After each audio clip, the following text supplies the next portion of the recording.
Rive et affluent incarnent différentes correspondances entre, d'une part, la stabilité et la fixité, et d'autre part, le mouvement, la fluidité et la mobilité.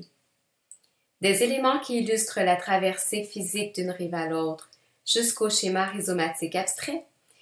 Le thème du numéro 117 a été l'occasion, à la manière d'un commissariat d'exposition, de faire se réunir 6 artistes en art visuel et multimédiatique qui proposent autant de déclinaisons possibles sur la manière de saisir les subtilités des rives et des affluents.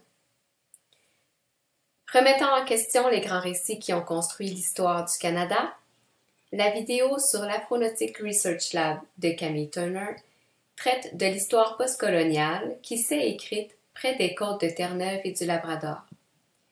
L'artiste rappelle que ce littoral témoigne de l'arrivée et du départ de bateaux qui ont transporté des générations d'esclaves d'une rive à l'autre de l'Atlantique. Rachel Eschenberg déploie, à travers la photographie et la vidéo, l'intimité des relations familiales au sein de vastes espaces naturels qui évoquent des rapports de réciprocité ou de tension, des notions d'attachement et de détachement, d'échange, de partage, de rencontre ou de confrontation. D'un corps à l'autre, des conversations et des dialogues se tissent dans le paysage. À la manière d'une exploratrice, Maryse Gaudreault navigue dans les mers et les cours d'eau, inaccessibles, pour aller à la rencontre du beluga. L'artiste met en place une réflexion sur l'écoute de ces animaux et l'écoute à partir de ceux-ci.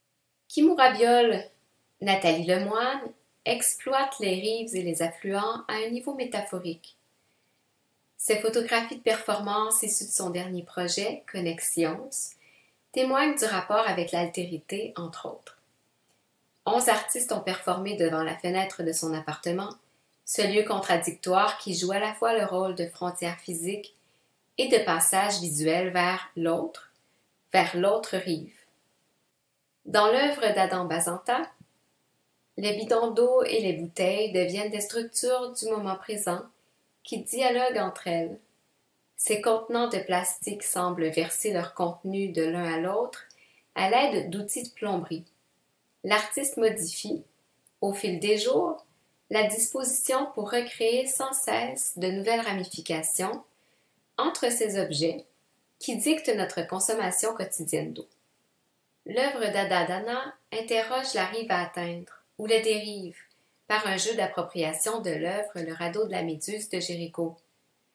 Alors que ce radeau de fortune attendait le sauvetage par l'Argus, à l'époque, il dérive maintenant vers une incertitude liée au confinement.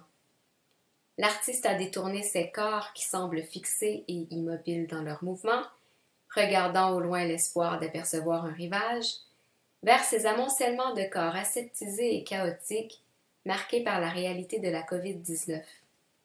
Pour terminer, j'en profite en remerciant toute l'équipe exceptionnelle et dévouée du Sabord, en commençant par notre directrice littéraire Ariane Gélina, notre coordonnatrice Marie-Ève Franqueur et notre designer graphique Dominique Mousseau.